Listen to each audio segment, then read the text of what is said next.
I'm going to show you guys how I've made a couple of masks. I'm going to show you guys what I've learned, what I've seen on another person's YouTube. Billettes Baubles Eco Alternatives. When I was looking through videos of how to make masks, you know, a couple months back, I had someone who I know tag me on a couple of videos of like, hey, this is something you should try out, because that's right at the time that I was learning how to sew, and I wanted to have something new to do. And I'm gonna show you guys how I make my masks.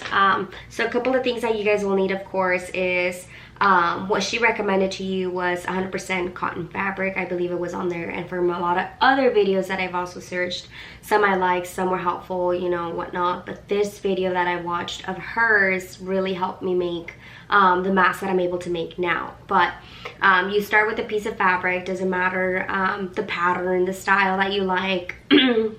I'll link down below where I purchased my fabrics from, and you know, prices and so on, anything that I've used. But I purchased, you know, different pattern fabrics. I have these here. I have some recent ones that I went and bought at the Walmart in St. Louis, what I was telling you guys in the previous video when I found my Cricut maker. But I found a couple other patterns. They're pretty simple, pretty basic. This one I got lucky and I came across this one here, so if you're able to see it. But I have a couple of other ones, as you guys can see back there too, just depending on the material that I'm looking at. So I will try to make these here because I've already made a couple of the other ones. So I've made a couple of these, and I'll show you guys at the end what it looks like. So what you would do is, I already pre-cut all my fabrics so that it's a lot easier, a lot quicker to go through. So I'll just show you guys a little bit of, you know, what it's like. So what you're gonna do is take a piece of fabric, and depending how big you want this to be. So mine, for instance, is 7 by 9. So that gives me good room to have a pretty lengthy mask. So what I did to try to maximize on the style that I've seen that most people really like, because you also want them to feel comfortable in the mask that they're wearing. I went ahead and got other ones that were either on sale or whatnot, certain patterns that I can use to put on the back side. And then two, that helps you out as well, know which side is the one that is covering your mouth and which side is the one that it's outside, because you don't want to get caught in the middle where like you are like this for, you know, your day, you're going on your lunch or whatever and trying to switch it, and the next thing you know, you come back like this, and now you've defeated the purpose of the mask. So I added a separate one, and even before that I didn't think about that. What I was doing is I was putting 2 pieces of these and then just putting the back side of it facing out so that you would also see it. But now that I've thought about, hey, how do I maximize these, especially it's really hard to come across patterns that, you know, everybody enjoys. So now I'm going to use this for the back side and this for the front side. Both of them are 7 by 9. And now I have my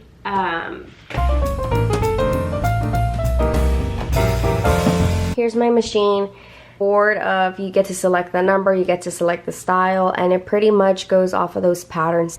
Alrighty, so as soon as I turn this little guy on,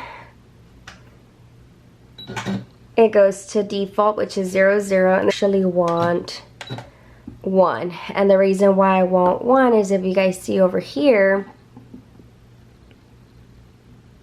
if you guys see this right here, this one, the little stitching will be closer to like further away from the line that I want, versus this one's going to be like almost in the middle and a lot closer to the ends of the fabric, and I'm going to show you guys why. Off my sewing machine is that up here you're able to put a little plastic, I think it's called bobbin or bobbin, something like that, but it's this little guy. You put it up here, right? You push it away, and then the string would end, or the thread would end up coming this way, wrapping somehow here, which I'll show you guys later, and then coming out to where you can fill up this little bobbin, okay? I didn't know that there's machines that have this one a little bit bigger, and also the side over here, because this is where you put your thread. Usually you put the little rolls of thread that are ready, that they sell, like, you know, Walmart or whatever, and you can put it in. Usually it fits here, but the one that I got is this big, and the reason why is because I was just running out of black so much that, you know, every single order that was coming through, I needed to make sure to have enough thread instead of keep changing out the little strands. So you guys are gonna get a good kick out of this. So what I ended up doing is, let me put this back. So since I had the larger roll of thread and it didn't fit on the top of the sewing machine because it's this big and that one's really small. This is a mug I no longer use because I changed out the mugs that we have. But anyways, so this is the one that I ended up getting a mug to put this in here. Okay, it helps it roll, so whenever it's pulling from the thread, it just keeps rolling. So yes, pretty ratchet, I know, but Fernando helped me think of this because this got me distracted. This got me away from thinking about a lot of things. But anywho, nonetheless, this is where we're at now, and now I'm going to show you guys what it looks like. Okay, so what I'm gonna do is I'm gonna take this little guy. I do have quite a bit of stuff down here, so it's good to have a little roller handy. And because this is the inside of it, I don't want anything in here. I'll show you guys right now. Alright, so where were we? Whoops. So I'm just gonna take that, make sure it's nice and clean. Again, don't mind my table, this is my craft table. Next, what you will need is your flannel. So I have this flannel here that we're gonna use. This one is also 7 by, I believe it's about 4.5. Flannel's a little bit harder to work with, so the closer you are, the better, but it's 7 by 4 or 4.5, just depending how wide you want the flannel to be. Same thing, I got this fabric from A&A Textiles. When, you know, everything was out, I couldn't get just plain white or plain black flannel, so I just got the one that had a pattern. I've had plenty of it. I still have a lot more up top, so I could always make anything and everything out of it, but that's just what I have in the moment. So when I grabbed my piece of fabric, I put this little guy in the middle.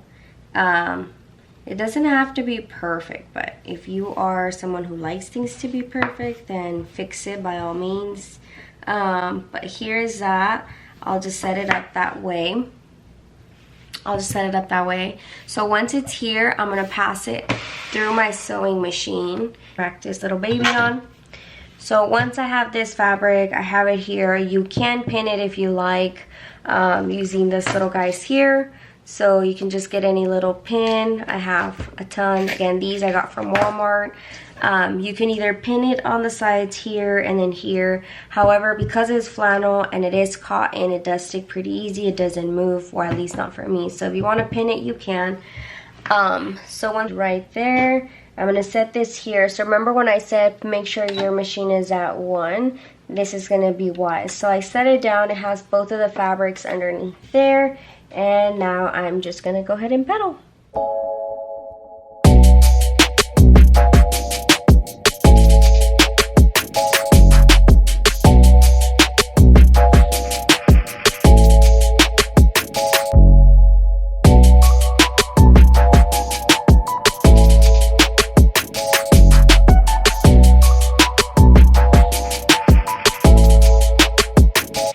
You can always change the color of the thread. I do have a little thing to clip it on the back, but I don't want to pull it. Alrighty, so now that we have this little guy, all I'm gonna do is clean up my edges.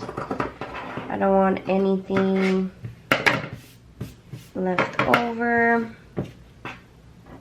Clean up these edges as well. Alright. Once that's cleaned out, this is what you're left with. And this little part keeps coming off, but it's okay because you're going to put that on the inside. So now I'm going to grab the one that we're going to use for the back side. So remember, this one can go either or. So I'm just going to leave it like this. So you want to have what's going to be facing out here and what's going to be facing outside. It's going to go inwards like this. So you put it backwards. And so the part of the flannel needs to be up, and then the back side is going to go here. And then this is how you guys would put them. And you want to make sure that it's as even as possible. And then that's when you will take the pins that you already have, which are going to be this. So I put one here, and one up here. So what we're going to do is we're going to sew from this point, not all the way, but we're going to start at one corner of your flannel all the way around. As we're doing that, we're going to insert elastic, and then we're going to close it up here so we have an opening. That way we can flip it inside out. And the elastic that I have, you could either do black, you could do white, you could do whatever. For the sake of me using the black string around, I'm going to use the elastic here. I'm going to cut it at 7 inches is what I normally use for my own mask. So these, again, elastics are at 7 inches. What I will do is I'm going to start sewing here. Before getting to this corner, what I do is I lift that corner and put this elastic inward like this, meeting that corner there, and then it's going to meet the other corner here. So it's going to be right underneath it. We're going to sew it, go all the way down, pull this elastic from the bottom right here, and then put it to the bottom corner. And I'm going to, so here we go. I'm going to put this little guy here. Use like a little leverage on this side that I'm just going to push down, and that's what allows my little metal plate. I don't know all the terminology, like I said. I am still new to this. So I put the little leverage right here, pushes it down, and then that way your fabric doesn't move too much. Okay. So let's push this down. Put that down. See where that needle goes? Again, I'm still keeping it under 1, which is the closest one. And then we go. Again, before getting to this corner, I'm going to lift this here. I'm going to put my elastic in here. But as I was mentioning to you guys, I want to make sure my elastic is on this corner here. And then I'm going to flip this over, and that elastic will be right here where I'm holding it. And then I'm going to push that through. Back stitch, so that when I fold it over, it's going to pivot that way. So the one that I'm following is the gray one here. The little black one seems that it was a little bit longer on each corner, so that's why I'm going off of that one here. And then I'm just going to keep sewing all the way down. Again, before getting to this corner, I will lift this here and find my elastic. And when I do, what I'm going to do is I'm going to pull it all the way out to that corner there and make sure it's nicely tucked there. That's not in the way. And then I'm going to sew it all the way down, go back up, pivot, turn it around, there it goes. And then I'm going to sew this one all the way down.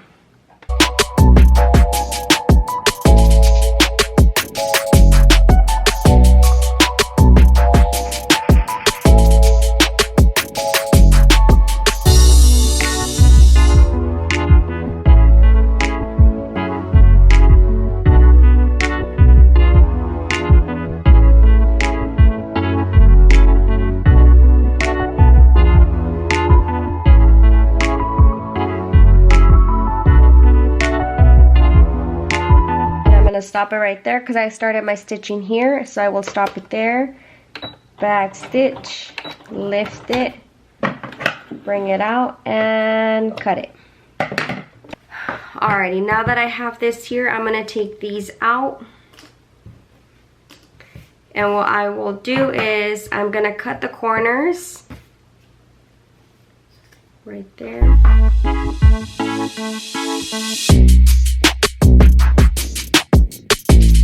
Corners corners will not be cut so they're not all bulky on the end. So what I want to do so it comes out a little bit cleaner, you see how this bottom I had a little bit of extra fabric underneath under the gray one. I'm just going to line it up to where that extra piece is not there, so when I fold it, it's not so bulky on the bottom.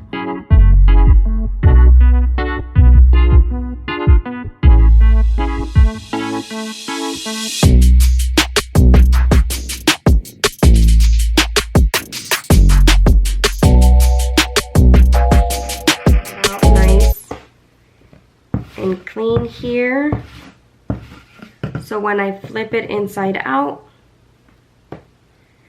there's no lint inside, because you don't want to be breathing lint. The heck. So now it's lint free on both ends. All my corners are cut. Now where I finished that stitching, I'm going to show you guys here, which probably be a little easier. So I started my stitching and I started it here and I ended it over here. Now there's that small gap right here. You can open it, and now you see how this fabric is inside and in there. You're just going to take that. I grab the little elastics or the little corners, push them out, and then pull them on the other side.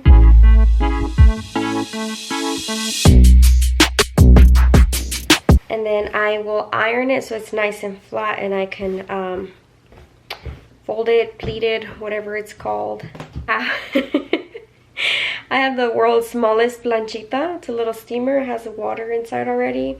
Have it all set, already preheated. So again, I'm just gonna take it, make it nice and flat, nice and smooth.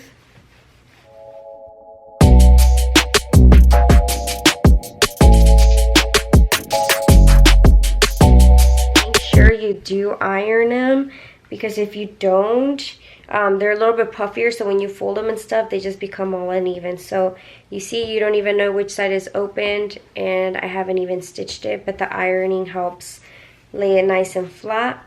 Unstitched side here is up, and then the stitch side is on the bottom. So when I pleat it, my pins go one direction, and when I sew it, I know which side I need to use. So I'll show you guys why. Now I'm going to take my little pins and I will grab just a little bit here, push it up, and then fold. Okay, so once I have it there, I turn it around and I see if it's even. If it isn't, I try to make it even as much as possible. Okay, so this is where I see it. Now I'm going to flip it. And you see how these corners meet? You want to make sure that this has a little bit of space there, because I've done it to where I've stuck it really close to it, and then when you try to open it, your mask looks all funky. So you want to make sure there's enough space there. So you see, the pleat right here has about a finger. This one has about a finger length for me. And the opposite side, you see it like this, to where the little pleated side is down there, and that's there. So that's how you want to make it look like that.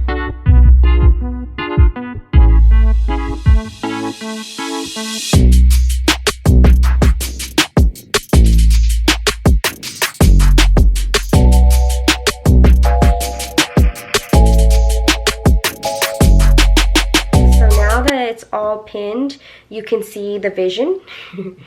You see where it's at, right there. So you have one here, then the other one there, and you just want to make sure those corners are free, that they don't have anything on them there, that they're not too close, and then the back side looks like this. And then you have your little elastics, which is fine. Again, so remember how I told you guys that with the pin side here, I pin them opposite to me so that they don't poke me. Now when I flip it and I pass it through the machine, I can pass it and I have my pins on this side where it's easy for me to access and take them out. So and we're gonna get started with that. What I'm gonna do is, remember what I said, the side that has the opening is gonna go facing down. And the reason why I had the pleated sides this way, and the little pins are easy for me to access. So now I'm just gonna push this, and you wanna put it as close as possible. Well, at least I did. I put it as close as possible, because when I was putting them a little bit further out, when you open up your mask, the pleats are like I don't know, like they stick out, so I didn't really like that. I know some people didn't like that either, so I try to get it as close as possible there. So that's what we're gonna try to do. And as I'm going, I'm gonna be taking out each pin, okay?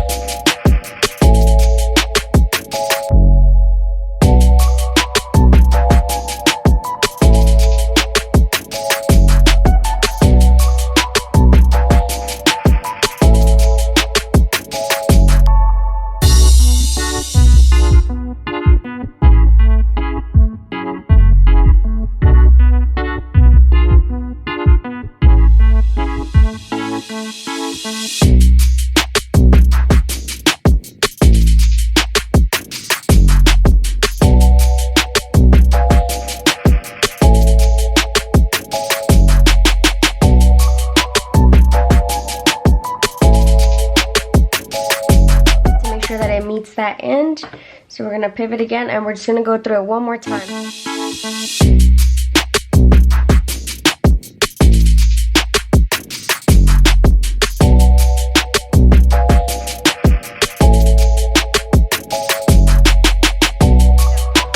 Once that's done, it'll look like this.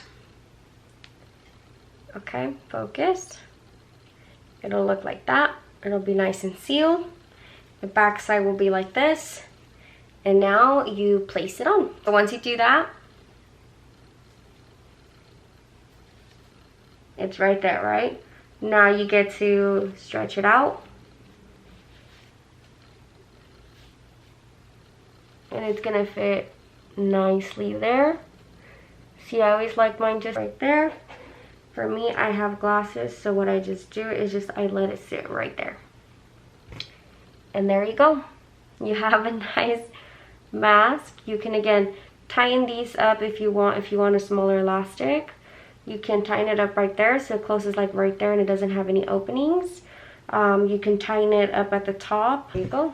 And that's the final product. Alrighty guys, that's it for today. That's how I recreated these masks off of watching the YouTuber that I'll link down below after watching her video, and how I was able to recreate these super easy. I recommend following her video as well, just because she had really great tips and tricks, and she went in detail. Like when I mean in detail, like she would, I literally did step by step on how she did it. I did it a couple of times, rewatched her video a couple of times, and once I got the hang of it, I'm like, oh, this is super easy. I don't know why I was so intimidated on trying it, but I'm telling you, when I come across people that show me through YouTube, but will make sure they know that it worked. So I will link her down below. You guys can check her out. Let me know how I did on this video, on this tutorial, and what you guys want to see next. I'll definitely try to recreate it. And if it's a miss, I will definitely show you guys how I failed. But let me know what you guys think. Leave your comments down below. Don't forget to hit that like, share, and subscribe button. We'd really appreciate it. Alrighty guys, have a good one.